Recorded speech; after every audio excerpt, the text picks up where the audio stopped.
Bismillahirrahmanirrahim. Nahmaduhu wa nusalli ala rasulihil karim wa ala abdihil masihil ma'ud. Assalamualaikum warahmatullahi wabarakatuh. Asyhadu an la ilaha illallah wahdahu la syarikalah wa asyhadu anna Muhammadan abduhu wa rasuluh. Amma ba'du. Jumpa lagi para pendengar Pelita Ilahi yang dianugerahi kasih sayang ilahi. Pada hari ini kita akan berbicara berkenan dengan seorang istri. Bolehkah menamakan diri sendiri dengan nama suaminya atau mencantumkan nama suami di belakang namanya? Ada pertanyaan dari istri saya, Ade Isnaini Mubarak Ahmad, bahwa apakah benar dilarang seorang istri mencantumkan nama suami di belakangnya?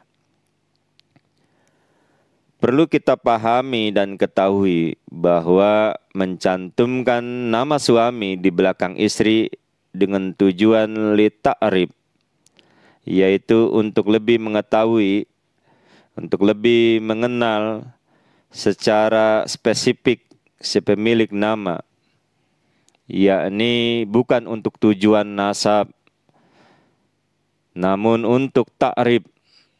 Hal yang seperti ini dibolehkan, dibenarkan. Budaya dan tradisi Indonesia sangat lazim kita saksikan dan kita mendengar di telinga, di lingkungan kita, nama seorang perempuan yang diakhiri namanya dengan ditambahkan nama seorang laki-laki. Apakah ditambahkan di belakang nama si perempuan tersebut nama ayahnya, ya, atau dengan nama suaminya, ya.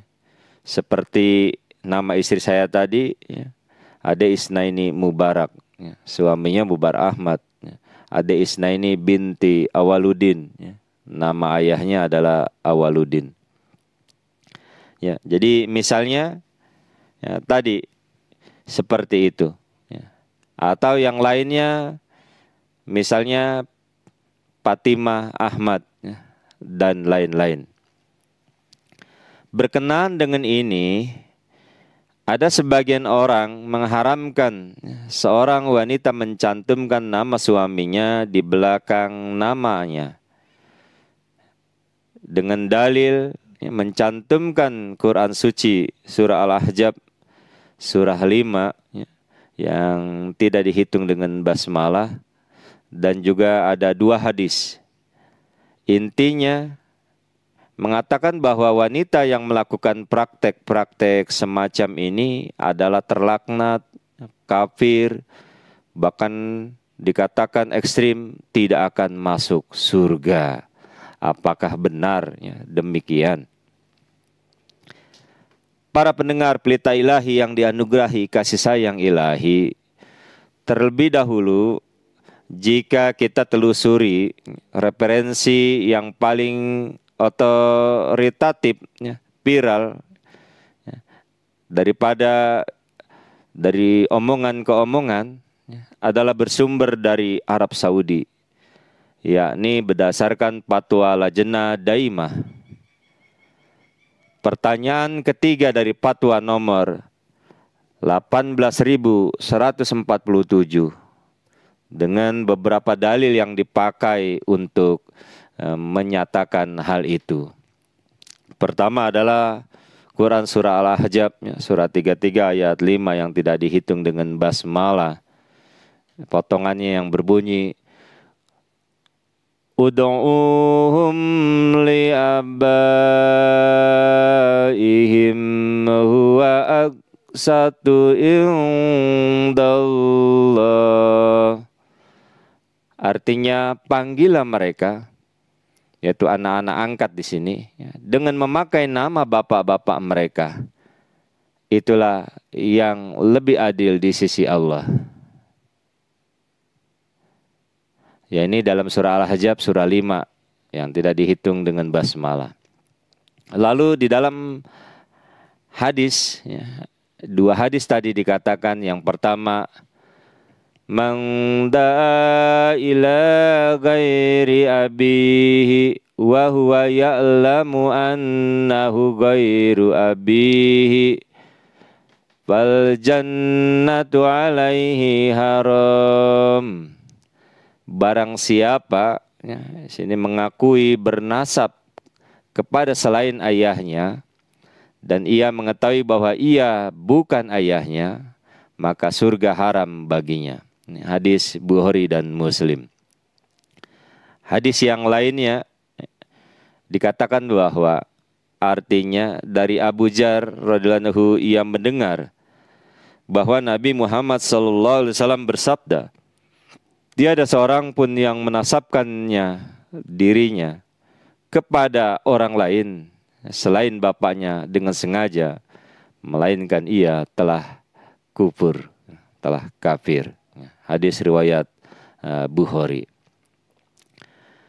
Inilah ya, berdasarkan dalil-dalil ini kemudian disimpulkan bahwa seorang istri itu haram menambahkan nama suami di belakang namanya. Para pendengar Pelita Ilahi yang dianugerahi kasih sayang ilahi, jangan skip, ya. No skip, ya. Ikuti terus. Kita akan nanti mendengarkan terakhir bagaimana pandangan khalifah masa kini, Khalifatul Masih Waqt. Namun terlebih dahulu mari kita perhatikan ayat Al-Quran dan 2 hadis tersebut.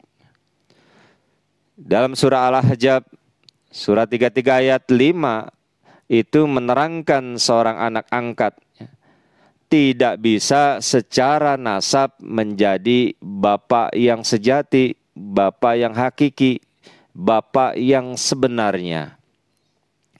Dan yang kedua, di dalam hadis tersebut juga menerangkan tidak boleh, tidak dibenarkan seseorang anak mengaku nasab, mengaku keturunan bapak dari orang lain yang bukan bapaknya.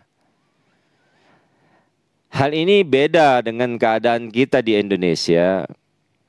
Sebagaimana telah saya katakan di awal bahwa mencantumkan nama suami di belakang istri dengan tujuan li ta'rib, yaitu untuk lebih mengetahui secara spesifik si pemilik nama dan bukan untuk tujuan nasab, tapi untuk ta'rib itu, hal ini dibolehkan, dibenarkan, tidak dilarang. Karena beda dengan maksud ayat dan hadis tadi yang jelas-jelas bahwa di mana diharamkan adalah dengan sengaja mencantumkan nama orang lain untuk tujuan mengklaim, mengakui nasab alias garis keturunan atau hubungan darah. Dan ini merupakan budaya jahiliyah dahulu. Misalnya, seseorang menamai Kapia binti Kamal, maka kita memahami bahwa ini maksudnya adalah si Kapia ini anaknya Pak Kamal. Padahal Kapia bukan anak Pak Kamal, melainkan anak daripada Pak Mubarak. Nah, yang seperti inilah yang tidak dibenarkan di dalam agama. Yang kedua, contohnya misalnya di zaman Rasulullah SAW juga ada hal yang seperti ini, di mana masyhur terkenal Zaid bin Muhammad Sallallahu Alaihi Wasallam. Kita lihat diriwayatkan dari Ibnu Umar radhiyallahu anhu, sesungguhnya kami selalu memanggil Zaid budak yang dimerdekakan oleh Nabi Muhammad SAW dengan panggilan Zaid bin Muhammad SAW. Sampai turunlah ayat, panggillah mereka, yaitu anak angkat itu, dengan nama bapak-bapak mereka. Hal itu lebih adil di sisi Allah Subhanahu wa Ta'ala. Surah Al-Ahzab tadi, ayat 5 yang tidak dihitung dengan basmalah. Ya, Nabi pun bersabda, kamu adalah Zaid bin Harisah bin Sarahil. Ya, hadis Bukhari. Ya. Jadi dari ini ya, Rasulullah SAW ya, membenarkan membenarkan yang salah daripada image tadi yang sudah terkenal Zaid ya, bin Muhammad. Karena Zaid bukan anak Muhammad SAW, tapi Zaid anak bin Harisah bin Sahrahil. Maka Nabi mengatakan bahwa kamu adalah Zaid bin Harisah bin Sahrahil. Artinya bukan Zaid bin Nabi Muhammad SAW. Jadi melihat hal ini intinya kata kuncinya adalah pada nasab, pada keturunan. Berkenaan dengan hal ini. Apa itu nasab? Kalau kita merujuk kamus bahasa Indonesia, ya, nasab itu yang pertama adalah keturunan, ya, terutama dari pihak bapak. Yang kedua, ya, pertalian keluarga. Ya. Contohnya di dalam kalimat Raja Iskandar, Zulkarnain termasuk nasab Sulaiman. Jadi Iskandar ini keturunan Sulaiman, gitu maksudnya. Atau kata nasab sultani, artinya ya, dia adalah keturunan sultan. Jadi di sini jelas makna nasab adalah hubungan darah, terutama antara anak ayah, orang tua yang sekandung. Hadirin dan hadirat pendengar Pelita Ilahi yang dianugerahi kasih sayang ilahi. Sebagai seorang muslim Ahmadi, beruntunglah kita, berbahagialah kita mempunyai Khalifatul Masih yang selalu memberikan petunjuk, membimbing kita di dalam hal yang sekecil-sekecilnya. Dalam kesempatan membicarakan hal ini, saya akan sampaikan sebuah tanya jawab tentang hal ini. Dengan terlebih dahulu kita melihat dulu tafsir surah Al-Maidah ayat 5 yang dihitung dengan basmalah yang berbunyi, wa ma ja'ala adaiyakum abnaakum dzalikum qaulukum bi afwahikum wallahu yaqulul haqqa wa huwa yahdis sabil. Artinya, dan dia tidak menjadikan anak-anak angkatmu sebagai anak-anakmu yang hakiki, maksudnya yang sebenarnya. Hal itu hanyalah ucapan kamu dengan mulutmu, sedangkan Allah Ta'ala mengatakan yang benar, dan dia memberi petunjuk kepada jalan yang lurus. Surah Al-Ahzab surah 33 ayat 5 yang dihitung dengan basmalah. Di dalam tafsir Jemaat Ahmadiyah ada dikatakan ad'iyah adalah bentuk jamak dari da'i, dan berarti seorang yang diakui anak boleh oleh orang lain yang bukan bapaknya sendiri. Anak angkat, maksudnya orang yang asal usulnya atau silsilah keturunannya atau orang tuanya diragukan. Seseorang yang mengaitkan silsilah keturunannya kepada orang-orang yang bukan bapaknya sendiri yang sejati.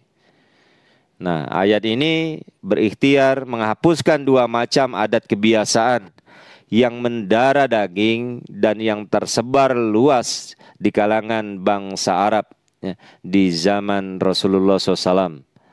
Yang paling buruk dari antara kedua macam adat kebiasaan itu adalah berkenaan dengan zihar. Suami atau seorang suami dalam keadaan naik darah itu biasa menyebutkan ibu kepada istrinya. Wanita yang malang itu dimahrumkan dari hak-haknya sebagai istri. Namun demikian, ia tetap terikat kepada suami tanpa mempunyai hak menikah dengan orang lain untuk menjadi suaminya. Nah, adat kebiasaan yang lain juga ialah kebiasaan mengangkat anak orang lain sebagai anak sendiri. Kebiasaan ini kecuali dikhawatirkan akan menyebabkan kekalutan dalam hubungan darah, juga merupakan suatu kebiasaan kekanak-kanakan dan dungu. Alasan bagi penghapusan kedua kebiasaan itu dirangkum dalam kata-kata. Allah Ta'ala tidak menjadikan bagi seorang dua hati dalam rongga dadanya. Hati manusia dipahami sebagai tempat bersemayam keharu-haruan dan perasaan-perasaan. Hati hanya dapat melayani satu macam keharuan pada suatu saat tertentu. Keharuan yang bertentangan tidak mungkin dilayani oleh hati secara serentak pada waktu yang bersamaan. Lagi pula hubungan manusiawi yang berbeda memancing keharuan yang berlain-lainan. Hanya semata-mata memanggil istrinya ibu sendiri atau memanggil seorang asing anaknya, itu tidak dapat memancing keharuan yang serasi di dalam hati. Istri seseorang tidak mungkin menjadi ibunya. Dan begitu pula seorang asing tidak mungkin menjadi anak angkatnya. Jadi kata-kata yang keluar dari mulut semata-mata tidaklah dapat mengubah keadaan hati daripada si pengucap kata-kata tersebut. Begitu pula kata-kata itu tidaklah dapat mengubah kenyataan yang tidak dapat disembunyikan mengenai hubungan jasmani. Nah, ini para Ahmadi di dalam tafsir Al-Quran. Nah, tibalah kita akan mendengarkan jawaban daripada Hajar Khalifatul Masih Waqt. Yang mana di dalam mulakat tertanggal 14 November 2020 ada seorang anggota Lajnah Imailah, dia mengatakan kepada Hajar Khalifatul Masih Al-Khamis Ayatollah bin Narsil Aziz Hazrat Mirza Masroor Ahmad, yakni kadang-kadang setelah menikah anak perempuan itu mengubah nama mereka dengan menambahkan nama suami mereka ke nama mereka sendiri. Hujur Anwar Ayatollah bin Narsil Aziz, apakah hal yang seperti ini diperbolehkan menurut ajaran Islam? Nah, marilah tiba kita simak jawaban daripada Hajar Khalifatul Masih Al-Khamis Ayatollah bin Narsil Aziz. Beliau telah menjawab, tidak ada yang salah dengan hal itu. Apa salahnya menamai diri sendiri seperti itu? Jadi saya ulangi untuk dipedomani kepada seluruh lajnah. Tidak ada yang salah dengan itu. Apa salahnya menamai diri sendiri seperti itu? Terkadang juga seseorang tidak mempunyai pilihan sehubungan dengan dokumen resmi. Jika seseorang memiliki nama seperti misalnya Atia Babar yang diberikan setelah ayah gadis itu adalah berubah menjadi nama seperti Atia Mubasir setelah dia menikah, dan dilakukanlah penggantian nama ini. Jadi dari Atiatul Babar menjadi Atia Mubasir. Jadi jika namanya muncul sebagai Atia Mubasir di akte nikah atau di surat resmi lainnya, bukannya Atia Babar, apa yang salah dengan itu, kata Hujur? Tidak ada yang salah dengan itu. Di dalam ajaran Islam, hal ini diperbolehkan untuk menamakan di belakangnya dengan nama suaminya. Seperti Hujur katakan dalam contoh yang telah saya berikan tadi. Nama asli gadis itu adalah Atia. Nama lain akan ditambahkan untuk identifikasi. Pertama, dia mengidentifikasi dirinya dengan nama ayahnya. Tadi Atia Babar. Kemudian setelah menikah, dia mencantumkan suami menjadi identitasnya, yaitu Atia Mubasir. Sebaliknya, adalah hal yang baik, ya, Hujur katakan jika dia mengidentifikasikan dirinya dengan nama suaminya. Mengapa Hujur katakan begitu? Hujur katakan karena dengan demikian dia itu akan menjaga kehormatan istrinya. Dan istri juga akan menjaga kehormatan suaminya. Serta melalui ini, Hujur katakan, keduanya itu akan memiliki lebih banyak cinta dan juga keterikatan satu sama lain antara suami dan istri. Oleh karena itu, tidak ada salahnya mengadopsi, menambahkan nama suami di belakang namanya, itu kata Hujur. Jadi saya ulangi, oleh karena itu tidak ada salahnya mengadopsi atau menambah nama suami di belakang namanya. Para pendengar Pelita Ilahi yang dianugerahi kasih sayang ilahi, inilah yang dapat disampaikan dalam permasalahan seorang istri dengan pertanyaan, bolehkah menamai diri sendiri dengan nama suami atau mencantumkan nama suami di belakang namanya, yaitu dibenarkan, dibolehkan. Mudah-mudahan para pendengar Pelita Ilahi dapat menangkap dan memahami berkenan dengan masalah ini dengan rujukan kita bersandarkan kepada Hajar Kalifatul Masih Waqt. Semoga Allah Ta'ala selalu memberikan keberkatan kepada kita semua. Wassalamu ala manittaba'al huda wa akhiru da'wana anil hamdulillahi rabbil alamin. Assalamualaikum warahmatullahi wabarakatuh.